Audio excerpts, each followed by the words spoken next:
Students, अब accountant बनना हुआ आसान। आप एक महीने में एक अच्छे अकाउंटेंट बन सकते हैं, जिसके लिए आप हमारे यूट्यूब चैनल को सब्सक्राइब करें।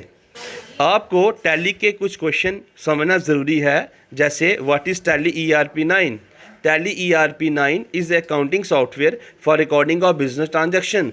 बिजनेस की ट्रांजैक्शन को अच्छी तरह से रिकॉर्ड करने के लिए टैली ERP9 का सॉफ्टवेयर आपको अच्छी तरह से आना चाहिए। दूसरा question, what is ERP9। E stand for enterprise, R for resources, P for planning. हमारे अकाउंट्स के अंदर जितने भी रिसोर्सिस हैं, जितनी भी रिकॉर्डिंग हमने करनी है, उसको अच्छी तरह से प्लान करके जब हम उस रिकॉर्डिंग को करते हैं, इसलिए जिसका नाम रखा गया है ERP9। और जो 9 है ये हमारा लेटेस्ट वर्जन है, और जो फर्स्ट वर्जन है हमारा टैली का वो 3.0 था, जो 1990 में आया था। और अभी हमारा टैली ERP9 लेटेस्ट वर्जन चल रहा है। Let us discuss tally accounting software with Narendra sir. Hello students, आप देख रहे हैं अक्षर कंप्यूटर सेंटर की ऑनलाइन क्लासेस और मैं हूं नरेंद्र सर। स्टूडेंट्स, आज की वीडियो में हम देखेंगे कि टैली सॉफ्टवेयर को किस तरह से ऑन किया जाता है और उसके कुछ फंक्शंस के बारे में हम पढ़ेंगे। तो टैली सॉफ्टवेयर को यहाँ से मैंने ऑन किया डबल क्लिक के साथ।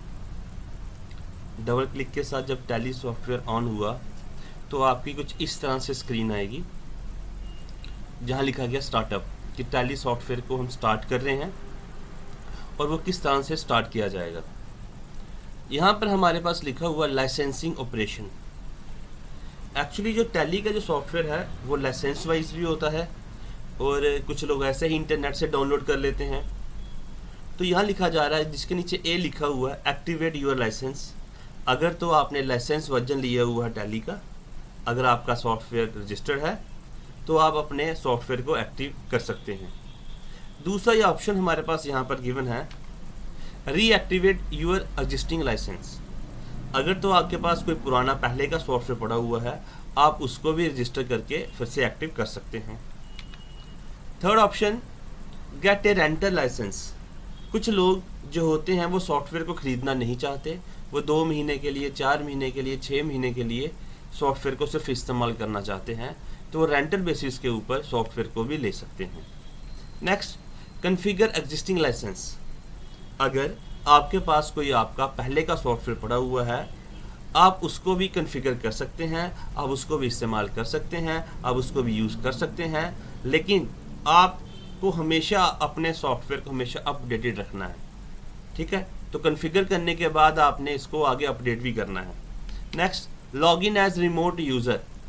लॉगिन एज रिमोट यूज़र में क्या होगा, आप क्या करोगे, अपने टैली के सॉफ्टवेयर को परमिशन दोगे। आप अपने टैली के सॉफ्टवेयर को आगे परमिशन दोगे कि कोई थर्ड पार्टी उसको इस्तेमाल कर पाए ऑनलाइन, या फिर आप कोई टैली की अपनी आईडी बनाकर एक जगह से दूसरी जगह आप अपनी कंपनी के डेटा को देख सकते हैं online. Next option, work in educational mode. तो ये आपने पॉइंट जो यहाँ देखा, वर्क इन एजुकेशनल मोड, तो बिल्कुल ध्यान से सुनना इसके बारे में। हमारा देखा जाए तो टैली का जो सॉफ्टवेयर होता है, या तो वो एक तरह का परचेज सॉफ्टवेयर होता है। आप मार्केट से उस सॉफ्टवेयर को परचेज कर सकते हैं और इस्तेमाल कर सकते हैं। और जब आप कोई सॉफ्टवेयर मार्केट से परचेज करते हैं तो इस चीज़ का ध्यान रखा जाए कि वो सॉफ्टवेयर ओरिजिनल हो। अगर आपका सॉफ्टवेयर ओरिजिनल है, पायरेटेड नहीं है, तो उस सॉफ्टवेयर के सारे जो ऑप्शन होंगे वो ऑटोमेटिकली चलते जाएंगे साथ साथ। आप उसमें जो चेंजेस करना चाहते हैं वो सब कुछ होता जाएगा, जैसे डेट्स को चेंज करना।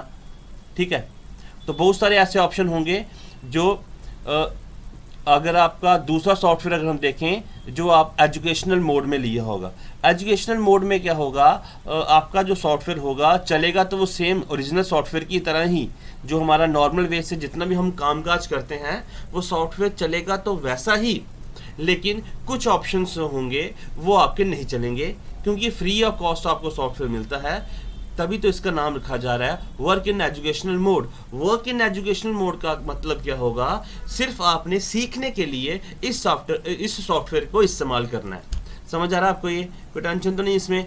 नेक्स्ट हमारे पास यहाँ पे क्विट का ऑप्शन आ रहा है। तो फिर से मैं एक बार आपको ओवरव्यू दे दूँ इस इस टॉपिक का इसके अंदर आपने क्या सीखा है कि टैली का स्टार्टअप कैसे होगा, लाइसेंस वर्जन है, एक्टिवेट कैसे करना है, कॉन्फ़िगर करना है। जब आप इस सॉफ्टवेयर को 2-3 बार चला लोगे तो आपको खुद सारा का सारा आइडिया हो जाएगा कि सॉफ्टवेयर किस तरह से ऑन किया जाता है और किस तरह से इसको कॉन्फ़िगर किया जाता है। अब आप देख रहे हो यहाँ पर जितने भी ऑप्शन आ रहे हैं ना, जैसे ए लिखा हुआ है वो, लेकिन ए जो है वो रेड कलर का है, वी रेड कलर का है ना, इस तरह से देखो रेड कलर का। तो हमारे जो टैली का जो सॉफ्टवेयर है उसके अंदर अगर आपने किसी भी चीज़ के अंदर जाना है तो आपको एंटर प्रेस करना पड़ेगा। अगर आप एंटर प्रेस नहीं करना चाहते तो जैसे ये रेड कलर से लिखा हुआ यहाँ से हमारे पास यहाँ पे W है ना, बट W के नीचे का लिखा हुआ है, एक लाइन दी हुई है, तो वो सिर्फ W नहीं है। सपोज मैंने यहाँ से W को प्रेस किया, वो W के ऊपर आ तो गया है लेकिन उसके अंदर नहीं जा रहा, उस ऑप्शन को आगे नहीं फैला रहा, उस ऑप्शन के अंदर नहीं जा रहा। समझ आ रहा आपको ये? तो ये सिर्फ W जो है, अगर आप W प्रेस करोगे तो W पे आ जाएगा, अगर आप A प्रेस करोगे तो A पे आ जाएगा, बट उस ऑप्शन के अंदर नहीं जा रहा, हम उस ऑप्शन के अंदर नहीं आ रहे। तो ये सिर्फ W नहीं है, ये Alt W होगा, Alt L होगा, इस चीज़ का आपने ध्यान रखना है। अगर अब मैं सिर्फ यहाँ पे करता हूँ Alt W तो देखो आप ऑप्शन के अंदर चले गए। समझ आ रहा आपको ये? क्लियर होगा पॉइंट आपको ये? अगर किसी के नीचे एक लाइन लिखी हुई है, जैसे ए नीचे लाइन, तो वो Alt A होगा, W नीचे लाइन तो क्या होगा, Alt W। Clear point? जैसे ही मैंने एजुकेशनल मोड के अंदर मैं यहाँ पर आ गया तो हमने सीखना है, हमारा आज का टॉपिक क्या है कि टैली सॉफ्टवेयर को ऑन करके हम किस तरह से अपना कामकाज करेंगे। समझ आ रहा आप सभी को? ठीक है। देन जैसे मैंने Alt W किया तो मैं इसके अंदर तो आ गया, आगे हमारे पास जो स्क्रीन अपेयर हो रही है वहाँ लिखा हुआ कंपनी इन्फो। तो कंपनी की सारी जो इन्फॉर्मेशन होगी वो इस सभी ऑप्शन में आपको मिल जाएंगी। तो अगर आपकी कोई न्यू कंपनी है, अगर आपने आज कोई कंपनी क्रिएट करनी है तो उसकी इन्फॉर्मेशन आपको इसके अंदर नहीं मिलेगी, क्योंकि वो कंपनी आपके दिमाग में है, सिर्फ अभी आपने उसमें कामकाज नहीं किया हुआ है। समझ आ रहा है? फिर से आप देखो, ये जो ऑप्शन हमारे पास गिवन है कंपनी इन्फो का, नीचे दिया गया है सिलेक्ट, बस सिलेक्ट का जो एस है वो है रेड पेन से, ठीक है, रेड कलर का है वो, देखो एल रेड कलर का है, सी रेड कलर का है, बट इसके अंदर लाइन नहीं है। जिसके अंदर लाइन होगी, अगर आपने उस ऑप्शन के अंदर जाना है जैसे Alt C करना पड़ेगा, ठीक है, Alt L करना पड़ेगा, बट इसके नीचे कोई लाइन नहीं है। तो डायरेक्टली अगर आप S करोगे, S प्रेस करोगे तो क्या करोगे, सिलेक्ट वाले ऑप्शन में खुद चले जाओगे। समझ आ रहा है? अगर नीचे लाइन है तो Alt करके उस लेटर को आपने करना है। क्लियर हुआ पॉइंट? जैसे यहाँ C लिखा हुआ है तो डायरेक्टली मैंने C किया तो मैं इसके अंदर आ गया, मैंने कोई Alt C नहीं किया। समझ आ रहा है आपको ये?